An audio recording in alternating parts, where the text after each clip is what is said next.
So from this drill saga started, the Jamaica Labour Party and their operatives, they have tried to report me to the medical council. They have threatened me with not one, not two, but 3 lawsuits. Now they're reporting me to the political ombudsman. I don't know what they're going to do next to try and stop me. I can assure you, I am not suicidal, but they're going to continue to try and damage my name, damage my reputation, because that's how they work. So I need you to understand why I firmly believe the process for the procurement of this drill was flawed. So come into my class. Welcome to Procurement 101. And today we're going to learn how you can use loopholes in the system to buy a $3 million drill for $31 million and still say that the process is above board. So the procurement process starts with a request from the end users, the doctors who are going to be using the drill.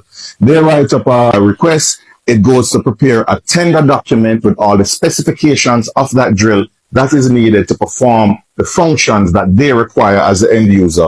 A public advertisement is placed in the papers and the media in general, and from that, bids from registered suppliers are submitted. In this case, a bid for $12 million, $31.5 million, and $50 million were submitted.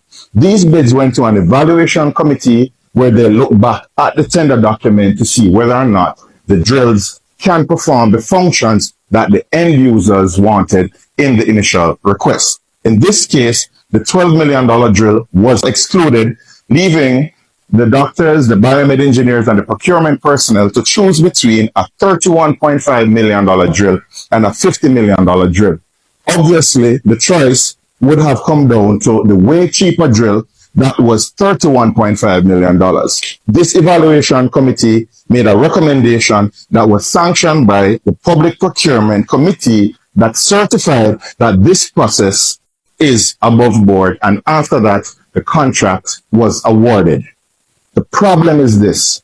During the process, this part that nobody speaks about, that has been intentionally dismissed and hidden, is where the corruption occurred.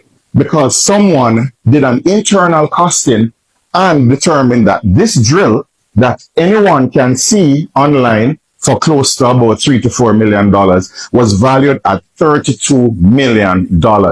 Nobody can explain who came up with that costing and how they arrived at that costing, or how is it that Medical Technologies Limited was able to come in right under that $32 million bid. Now, this internal costing is important because if it were a reasonable cost and the bids were way out, the process would have to be aborted and resent to tendering again. But having this high cost for that $3 million drill,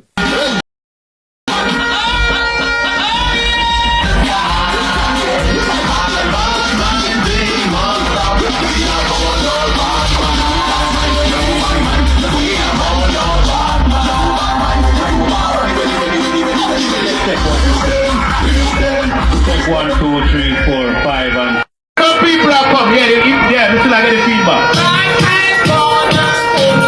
March now, get ready for march now. Get ready. Bounce on your feet.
Rain and shine? Rain and shine, it's campaign time. Yo. Hey, Danishka, you don't know you run things, man. Danishka Williams, man. Southwest what me tell them? Danishka, you are lead by 2000. The whole of Southwest and people are give her the strength. Danishka no in no lele, no bag of arguments, liberate and non-progressive element. Danishka, you are lead by 2000. The whole of Southwest and people are give her the strength. Danishka no in no lele, no bag of arguments, liberate and non-progressive element. Danishka always savior, run the boy savior. Every year him get lazy, I vote out him out of the area with all of him neighbor. From Buka to Bohemia, who we are back the lady, arrange how we flavor. So listen on the media, watch it on the TV, Danishka take the lead here.